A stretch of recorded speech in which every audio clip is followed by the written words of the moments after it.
Hola a todos y bienvenidos a nuestro canal. Hoy vamos a sumergirnos en las profundidades de la historia y la profecía bíblica para explorar uno de los pasajes más impactantes del Antiguo Testamento, Ezequiel, capítulo 26. Este capítulo contiene una profecía detallada y escalofriante contra la antigua y poderosa ciudad de Tiro.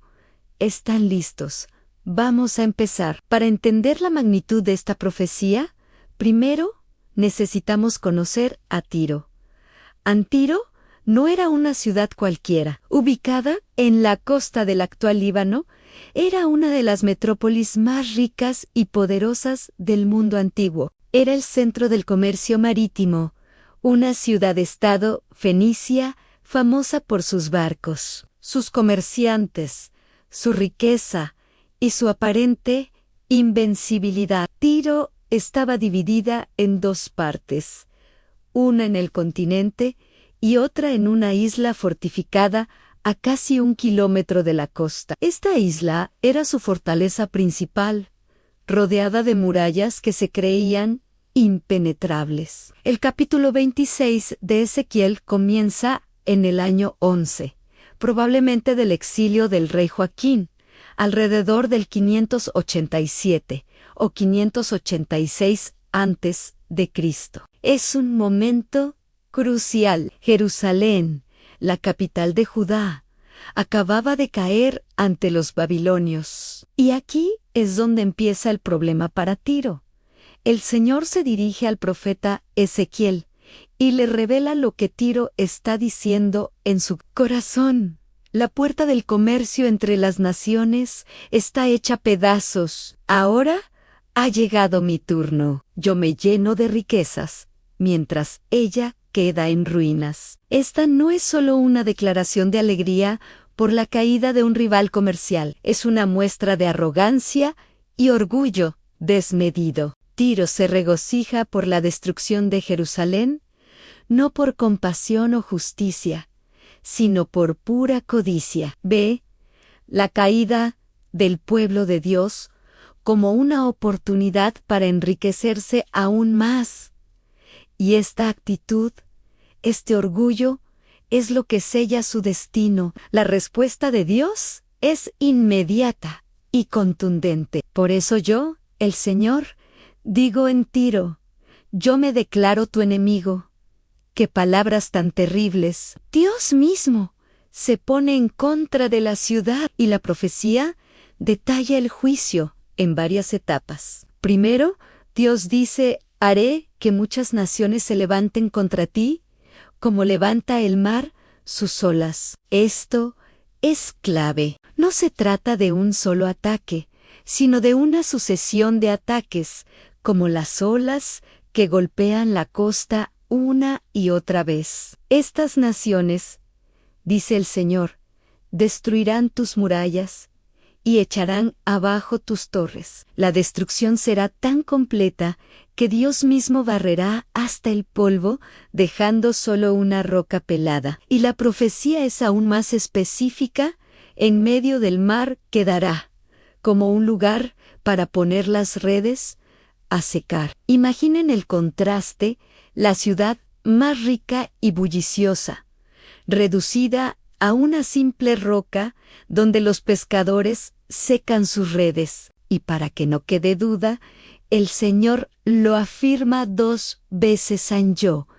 El Señor lo afirmo. Luego la profecía nombra al primer instrumento de este juicio a Nabucodonosor, rey de Babilonia. Voy a hacer venir del norte a Nabucodonosor, rey de Babilonia, el rey más poderoso, para que ataque a Tiro. El texto describe, con un detalle asombroso, el asedio babilónico. Habla de caballos, carros, jinetes, la construcción de muros de asedio, rampas de ataque, y el uso de arietes para derribar las murallas. Dice que el polvo de sus caballos cubrirá la ciudad y que sus murallas temblarán. Nabucodonosor matará a la gente, echará por tierra sus columnas, robará sus riquezas y mercancías, y derribará sus murallas y palacios.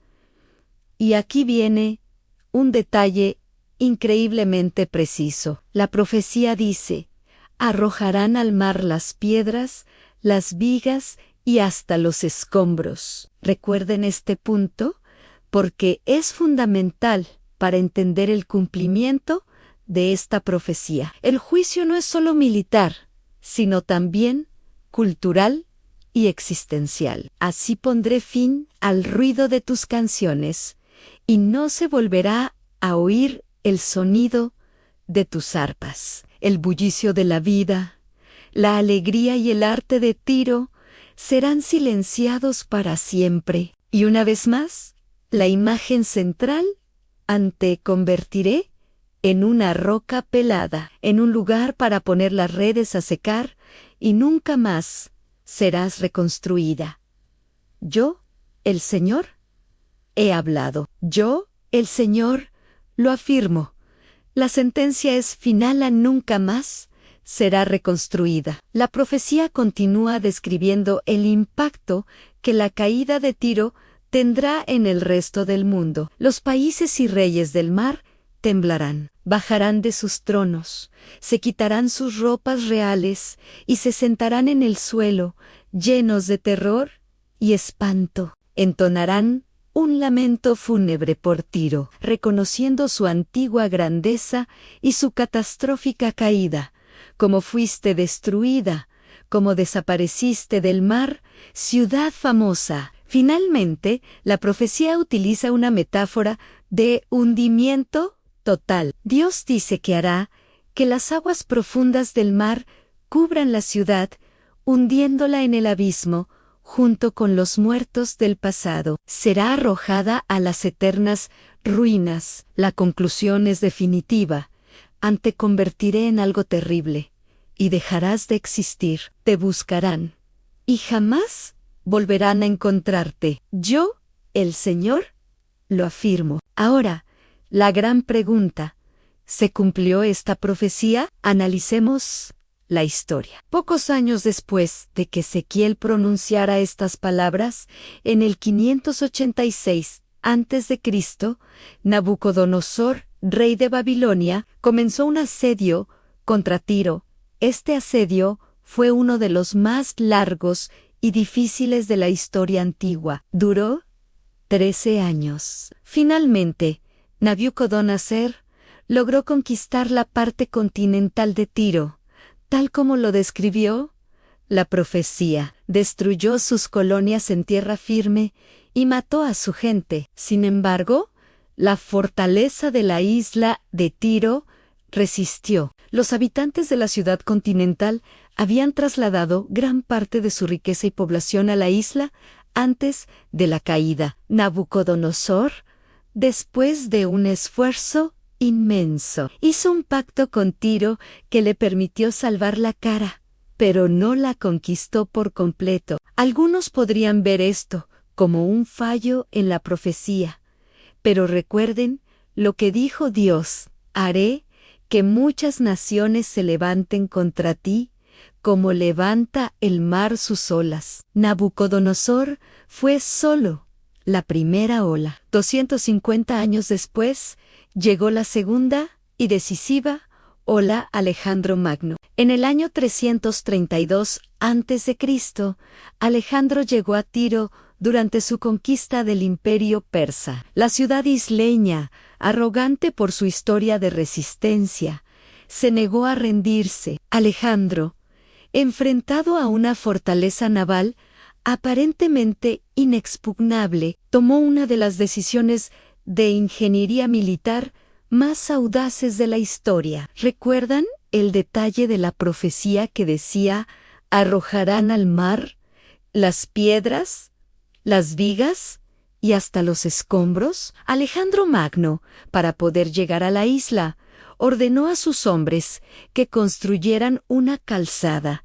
un puente de tierra, desde el continente hasta la muralla de la isla. ¿Y qué material usaron? Usaron las ruinas de la antigua ciudad continental de Tiro, que había sido destruida por Nabucodonosor. Literalmente, rasparon el suelo, tomando las piedras, la madera y hasta el polvo, y lo arrojaron todo al mar, para construir su camino hacia la victoria. Cumplieron la profecía de Ezequiel al pie de la letra, sin siquiera saber que lo estaban haciendo. Después de un brutal asedio de 7 meses, las fuerzas de Alejandro finalmente rompieron las murallas de Tiro. La ciudad fue saqueada, miles de sus habitantes fueron masacrados, y decenas de miles fueron vendidos como esclavos. La ciudad insular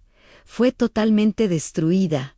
¿Y qué pasó después? ¿Fue Tiro reconstruida? Sí, la ciudad fue reconstruida varias veces a lo largo de los siglos, pero nunca, jamás, recuperó la gloria, el poder y la independencia que tuvo como la gran potencia marítima fenicia. La profecía decía: nunca más serás reconstruida en el sentido de su identidad original, su poderío y su estatus como reina del mar. Esa Tiro desapareció para siempre. Hoy en día, en el lugar donde estaba la antigua ciudad continental, no queda prácticamente nada. La calzada de Alejandro Magno, con el tiempo acumuló sedimentos y ahora une permanentemente la antigua isla con la costa, formando una península, y en la zona rocosa de la costa aún se puede ver a pescadores locales echando y secando sus redes, exactamente como Ezequiel profetizó hace más de 2500 años. La ciudad que una vez dominó el comercio mundial es ahora un lugar para poner las redes a secar. La buscaron, y la Tiro de la antigüedad jamás fue encontrada. La profecía de Ezequiel 26 no es solo una historia fascinante de juicio divino, es un poderoso testimonio de la soberanía de Dios sobre la historia y las naciones. Es una advertencia solemne contra el orgullo, la arrogancia y la codicia. Tiro se regocijó por la caída de otros, y al final experimentó una caída mucho más terrible y permanente. Este pasaje nos invita a reflexionar sobre nuestras propias vidas. ¿Nos alegramos de las desgracias ajenas? ¿Confiamos en nuestra propia fuerza, riqueza o inteligencia como lo hizo Tiro? La lección de Tiro es clara. El orgullo precede a la destrucción y la altivez de espíritu a la caída, pero también nos muestra un Dios que es justo y cuyas palabras siempre se cumplen. Gracias por acompañarnos en este increíble viaje a través de la historia y la profecía. Espero que les haya resultado tan fascinante como a mí, Ansi, les gustó este video. No olviden darle a me gusta, compartirlo y suscribirse para más contenido como este. Déjenme sus comentarios abajo. ¿Qué les pareció lo más impresionante de esta profecía? Nos vemos en el próximo video. Cuídense mucho.